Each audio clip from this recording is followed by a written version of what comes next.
All right, Senior Home Business family, how are you guys doing today? Happy Wednesday. You got Brittany on my right. I don't know where she is on your screen. And then I'm here, I'm Matt. So we're both senior referral agents, and we enjoy helping seniors at no cost, no obligation. But today we're here to talk about caregivers. I mean, you're talking about the backbone of our industry, and they don't get the rewards, they don't get the kudos they deserve oftentimes, but man, they are very much needed. If you are a caregiver and you're somehow watching this live, I want you to go ahead and put something in the chat. We'd love to put you up on the screen, bring some recognition to you, and just honor you. Now, we want to hear from you. So, we want to do that. If you're watching the recorded version, go ahead and just click something down at the bottom, and we'll get back to you as soon as we can. We want to let you know that we are June 27th, which is tomorrow, the day of this recording. We are doing a live training. Brittany and myself will be on talking about these 5 areas: the golden opportunity, how the business works, setting up your business, attracting leads, and receiving your first paycheck. If you want to be a participant of that, all you can do is click down below, and I believe there's a link down there that you can click and sign up. It doesn't cost you anything, just time, energy, just availability to be there, and you can learn from it. So we're going to do that tomorrow. So that'd be awesome. We'd love to see you out there. We got a lot of people that have signed up. But let's get into it, Brittany. 10 ways for caregivers to take care of themselves. And I want to run this little ticker, Brittany, if we can, at the bottom. These are some of the signs of burnout. And we're going to get into 10 ways of caregivers to take care of themselves. But did a little bit of research, and these are kind of the ones that, Brittany, are just coming off the page, coming off the screen, whoever you're listening to, what you're reading. But it's like the signs of burnout typically are less energy. You find yourself just not as energetic, you're not as motivated to do what you're going to do on each and every day. That might be a sign of burnout. Catching a cold, flu repeatedly, often, all the time, you're just constantly sick. That would be a sign for burnout. Constantly exhausted. It kind of goes with less energy, but man, you just find yourself like, oh my Lord, I got to take a nap. I got to put my head down. And, there's a lot of demand on caregivers. So constantly being exhausted would be one. And then finally, neglecting your own needs. Oh man, I think that's a lot of us. We get so wrapped up in the work, so wrapped up in what we're doing. And I think caregivers are the same way. They get so wrapped up in this important job that they have and tasked to take care of residents, and they forget to take care of themselves. So we don't want that to happen. So Brittany, let's get into it. 10 ways for caregivers to take care of themselves. Go ahead and hit number 1 for me. Number 1, join a caregiver support group. Why would that be important?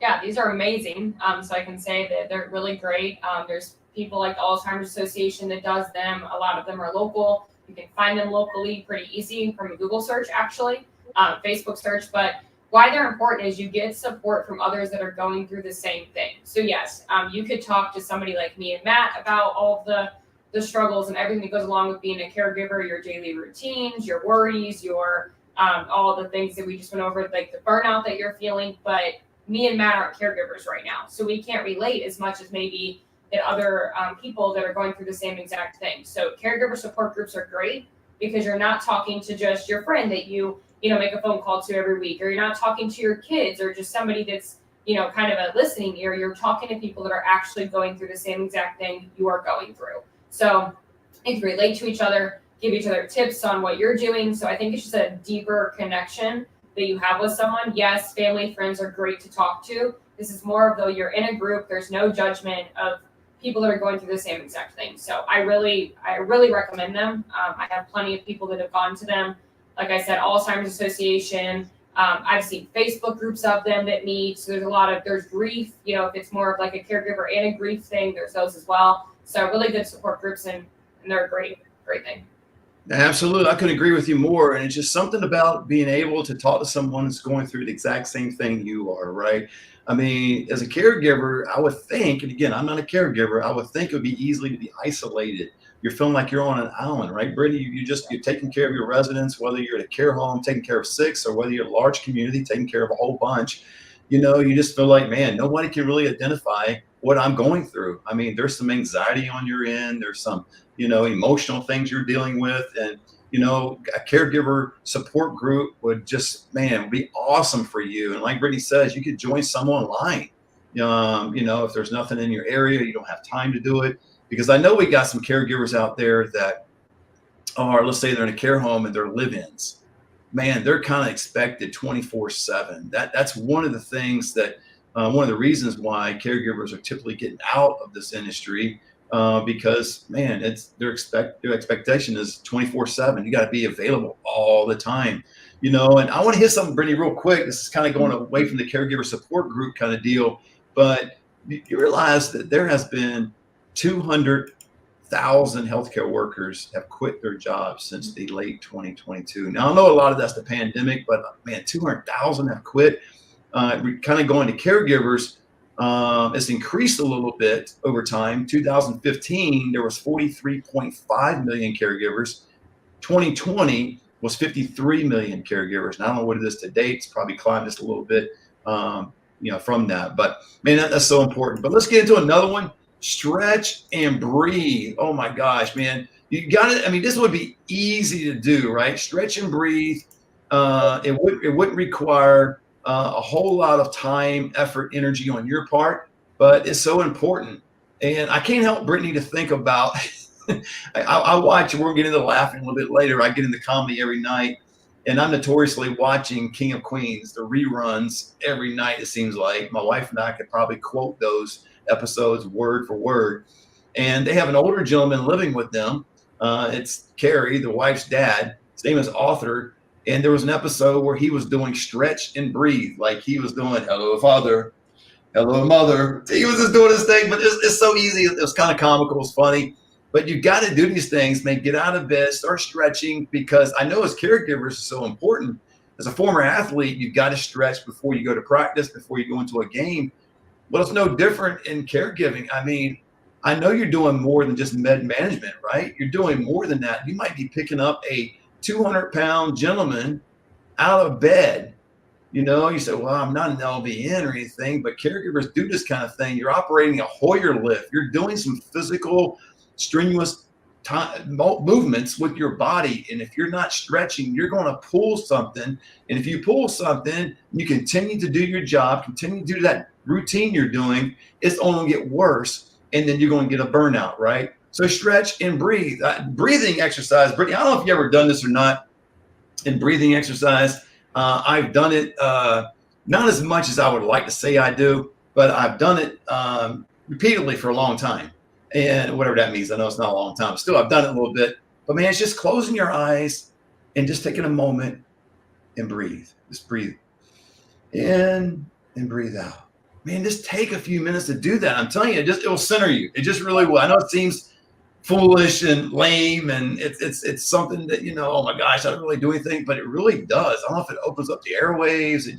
It does something to you. So take a couple minutes for stretching and breathing. All right, Brittany, hit my favorite topic. Let's get some laughs. So why in the world would it be important for caregivers to get some laughs? Why is that important? Yeah, laughing's important. I think we've all had those times. I'm sure we all have memories where we're just laughing so hard we can't breathe that it's just right. That's why it's important to do the breathing exercise, right? Yeah, exactly. It's rejuvenating. Laughs is just, it's a good time. I know that it says here in this article that it even can improve your immune system. So there's so many good benefits to laughing, and just kind of the same way as centering yourself with stretching. I think laughing takes your mind off things, right? It's like a totally different feeling. It just gets your mind off. It centers yourself. Maybe just gives you that little bit of joy that you need in your day as a caregiver. It even says in this article that it relieves pain, improves your mood.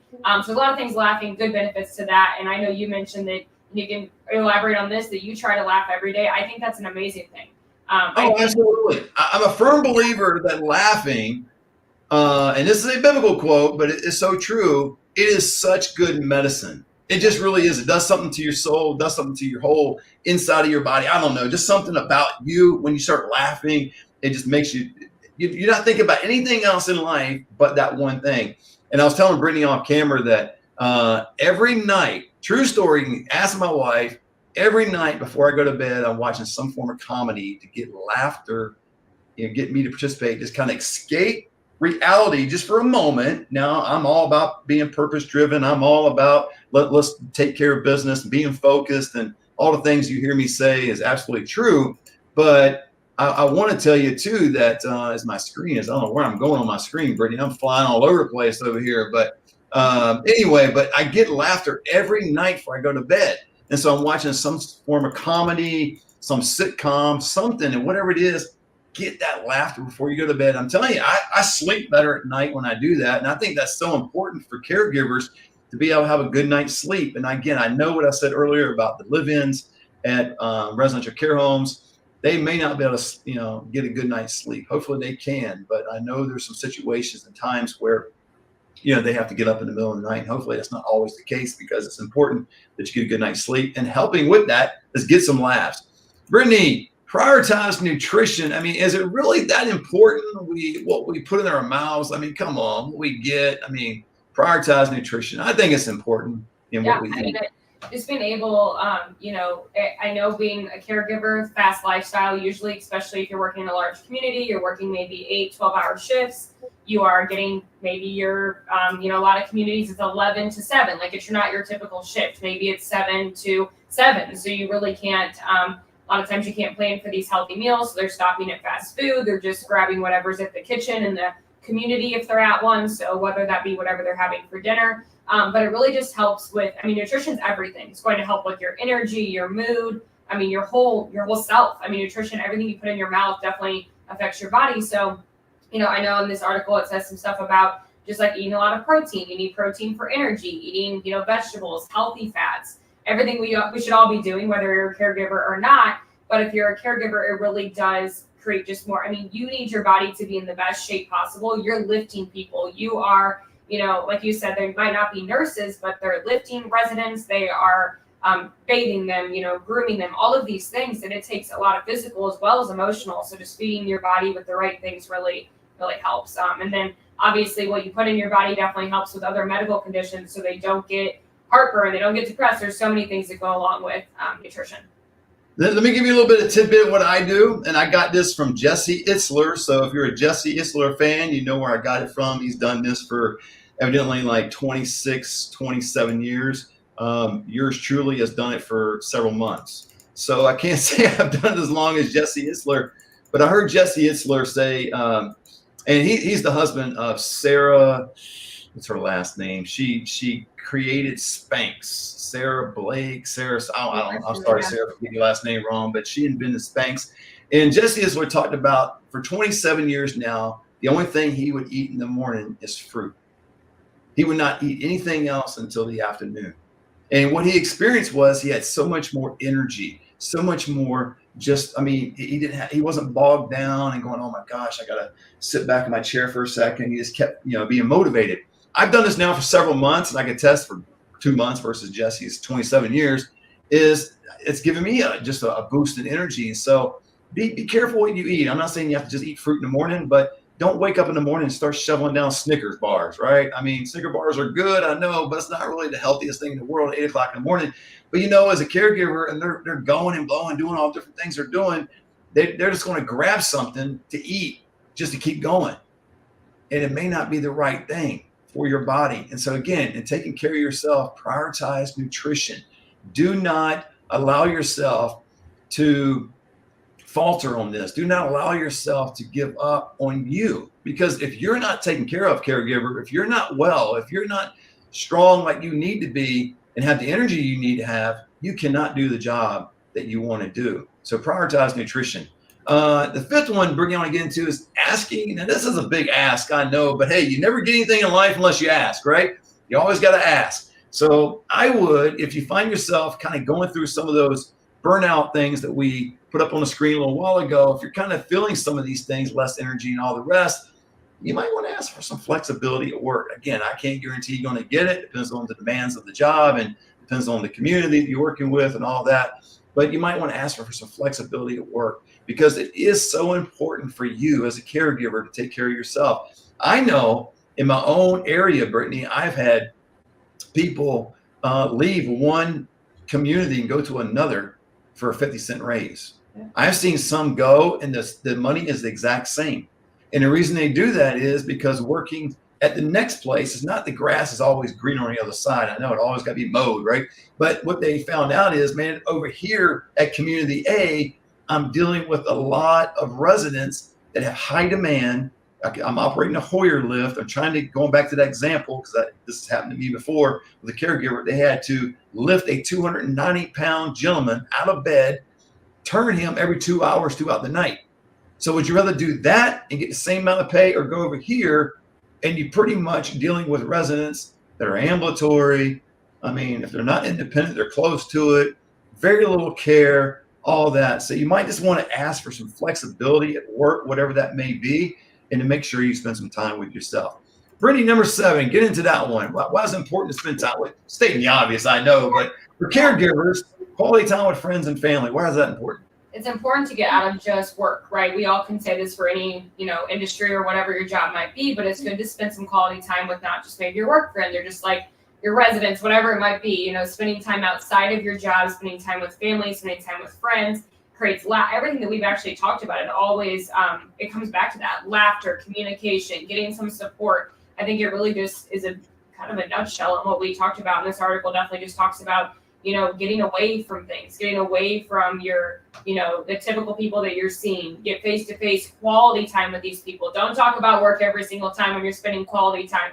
Talk about, memories, whatever it might be. Just really get out of the whole work thing. That way you're not focused on work at work, and then when you get home from work. So separate those two things and get some quality time, not just, like I said, talking about work or talking about this thing. Just really try to utilize that time and laugh and just create memories together. So I really think, again, that's important in every industry, but for caregivers to separate the two, getting quality time with friends and family outside of work.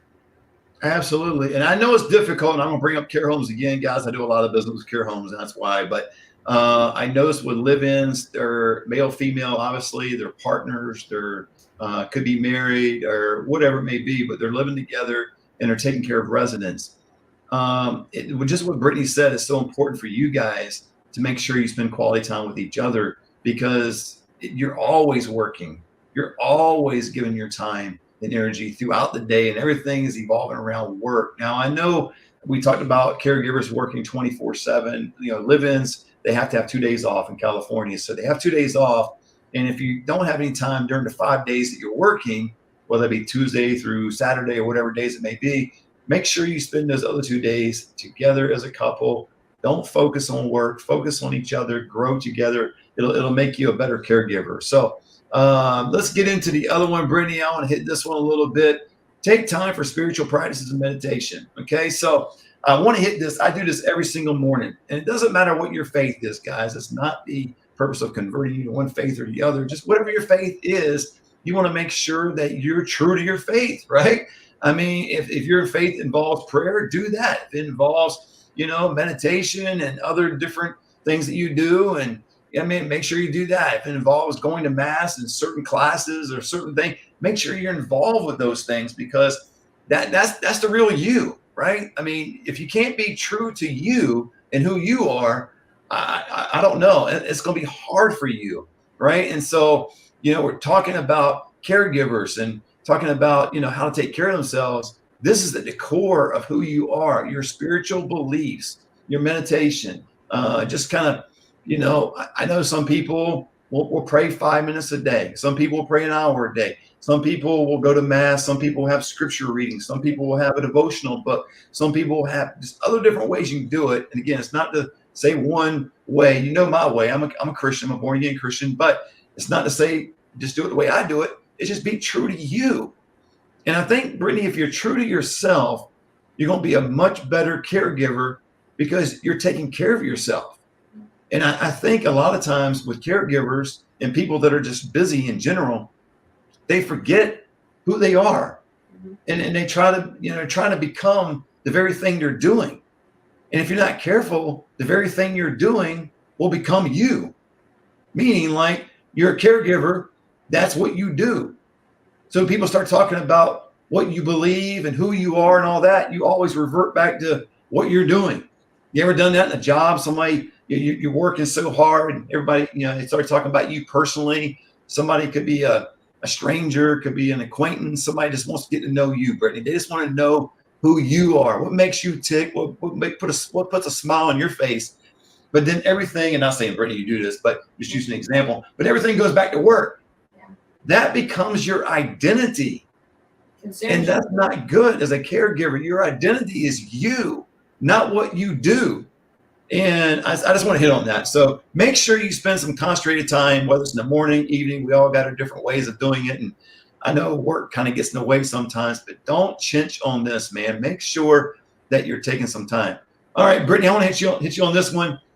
Finding time to exercise. I mean, I know it's important to exercise, but how do I find time to exercise in this crazy world, especially as a caregiver?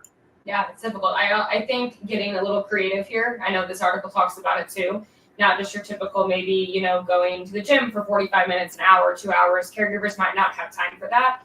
So you can even do things like this mentions videos online and like doing classes. Maybe it's a 30-minute class. And unfortunately, finding time for exercise might mean 6 a.m., might mean 5:30 in the morning, might mean, 10 o'clock at night. But just finding creative ways to get exercise, whether it just be walking after your shift around the community, if you had to, or walking on your lunch break around the community, whatever it has to be to find time to fit this in. Exercise is very important, helps with stress. We all know, what exercise does for you. But I think the big thing here is being creative on ways to find time, and then also don't keep it standard. Maybe go to the gym for 45 minutes. Find out what you want to do. I've heard things like Zumba, or I, for example, go to HotWorks. So I do the saunas. So you can go in there for a sauna for 15 minutes, and it says it's a 45-minute workout or whatever they say. My stepdaughter does that. She loves it. Yeah, I love HotWorks. So that's a quick in out. You just make, my schedule's busy, obviously, so you just have to find ways to make it work. Absolutely. Hey, we got a comment out there, like put up on the screen. Says, thank you for this. I'm a full-time in-home caregiver for my husband, mom, and dad. You obviously absolutely lose yourself. Yeah, I wouldn't doubt it. I mean, you've got such a tremendous responsibility. I want to appreciate whoever this is, Four Oaks Road, for doing what you're doing. And you have an important role, important task. It's invaluable. And I want to commend you and honor you today for what you're doing. So keep up the good work. I really appreciate that. Time for exercise. One thing about exercise, Brittany, all the things you just mentioned, I want to say too that this will actually promote you. Now, it seems weird, like how can exercise promote you? But it's something about when you have a better physique. I'm not saying you have 26-inch biceps. I don't have 26-inch biceps. I'm not saying that, but you're looking the part. You're feeling better. Again, you got more energy. You're stronger. You're going to be able to do more on the job. And so if you're working in a community, they might end up making you the overseer of 6 or 7 different caregivers because you're coming in a little bit stronger, a little bit more motivated, a little bit more energy, and doing the task maybe a little more efficiently. And I think exercise has a lot to do with that. And through the years, I was an athlete back in the day, and there was a period of time in my life, Brittany, where, I was fortunate. I have a high metabolism rate. I could eat whatever at a certain time. Now I'm 55. I can't do that as much. Back when I was your age, oh my God, I could shovel down Snicker bars, eat Big Macs. I mean, I could do it all, and I wouldn't gain an ounce, man. I would look the same. I mean, I'd walk around. If I didn't have a six-pack, it was close to it, and I'd hardly do anything. Now, the bad thing is, fast forward to where I'm at today, I can't do those things. I'm shoveling down Snicker bars and Big Macs all the time. I mean, I wouldn't be able to fit in my chair, and I wouldn't have the energy. So just take it look at it as exercise is you are improving yourself, not only physically, but you're improving yourself on the job. And because you'll go there with more energy, you'll be a lot more focused. There's a lot of benefits with exercise that just meets the eye. Like just in terms of I know some people just want to lose weight. Some people want to get stronger. They want to get bigger, whatever it may be, but have a regimen that you do every single day. And if you can't do it every day, four times a week, whatever it may be, I guarantee you it's going to get you promoted. People are going to start noticing you, and they're going to start noticing the things that you're doing. And they're going to say, my gosh, how do you have all this energy? How are you able to do the things that you do? And you're going to be set apart. You're going to be different. So I want to encourage the caregivers doing that. It's just, find time to exercise. So make time for your hobbies. This will be a hard one, and it's so important, whatever your hobbies are. I got friends, Brittany, that love to golf. I can't stand golfing. So I apologize to you guys out there that love golfing. I can't stand hitting the ball 100 yards. If I could hit it 100 yards and walking after or getting in a cart and chasing it and doing all that, I'd rather be doing some other stuff. But whatever it is, make time for your hobbies. And how do you do this when you're working so much? How do people in general, outside of caregiving, how do they do it when they are working 6 o'clock in the morning to 6 o'clock at night? How do you do it? I think of truck drivers or anybody just over the road and they're constantly on the road. How do you make time for your hobbies? Well, pick some things that you can actually do on the road or in caregiving. Make sure you can do some things, just before work or after work. And it could be as simple as playing games with your kids. It could be as simple as, getting on that support group. That could be a hobby, but that's a beneficial hobby, kind of a twofold thing where you're actually going to somewhere to get some support, but it could turn into a hobby of yours, could turn into something you really enjoy, you're looking forward to do. So, and Brittany, let's hit the number 10. What's number 10? I mean, why is that important? Yeah, that's a tough one. Like the comment said, I mean, you lose yourself. So this is whether you're an in-home caregiver to your loved ones, whether you are working at a community or you're working at a care home, you have to be kind to yourself. Nobody's perfect. This is a very, very hard job. There's no way around it. There's so many people, like Matt mentioned, that are getting out of this field because it's so hard, or they're going from community to community, or they are burnt out at home taking care of their loved ones. So I think we all need to be kind to ourselves regardless of what industry. It's a hard thing to do. It is really hard to be kind to yourself. I'm guilty of not doing that. And just making sure that you have a self-care routine, that you're really putting yourself first, no matter what. Even though I know you're taking care of seniors, you're a great caregiver, you're putting your all into these seniors. However, just making sure that you're also putting yourself first, being kind to yourself, making sure that you have a care routine, that you're incorporating everything we just talked about, hobbies, exercise, everything we talked about wraps into being kind to yourself. And also, this mentions too, it's trial and error. Sometimes you don't know what your hobbies are. Maybe you have to find them. Maybe you have to find how to be kind to yourself. You have to find what your routine looks like. So just work on that. It's very important for all of us to be kind to ourselves. Absolutely. Couldn't agree more. And Brittany, I just put up the Senior Placement Institute logo in the top right on my screen, wherever it is on yours. Just want you guys know, if you're interested about getting involved or just remotely interested, what in the world is senior referral business all about, you can join a free live training tomorrow, Brittany. We're going to be on live talking about this business very specifically. Again, the things you're going to learn is the golden opportunity. You're going to learn how the business works, setting up your business, attracting leads, receiving your first paycheck. And the Senior Placement Institute, if you want to know more about how to be trained as a senior referral agent, and there's many different names for this, senior placement and all kinds of different things that are out there. I wish the senior living game would kind of consolidate it, make it all one term, but we got to be special and do all kinds of different things. But if you want to know more about that, you can drop down below, click a link, and schedule a consultation, a phone consultation with myself. I'd love to speak with you. And by doing so, if you do that, we're going to give you a free training course. If you do that, all you got to do is drop down below, click a link, and schedule a consultation with myself, and I'll do that. And then also, if you just want to join a senior living online group of people that are very much interested in helping seniors, you can drop down below and click a link down there. So, man, look forward to seeing you guys tomorrow. If you're watching this recorded version after June 27th, 2024, I apologize, but you're a little late to the game, a little late to the party. But nevertheless, we'll probably have another one soon. So, hey, until next time, God bless.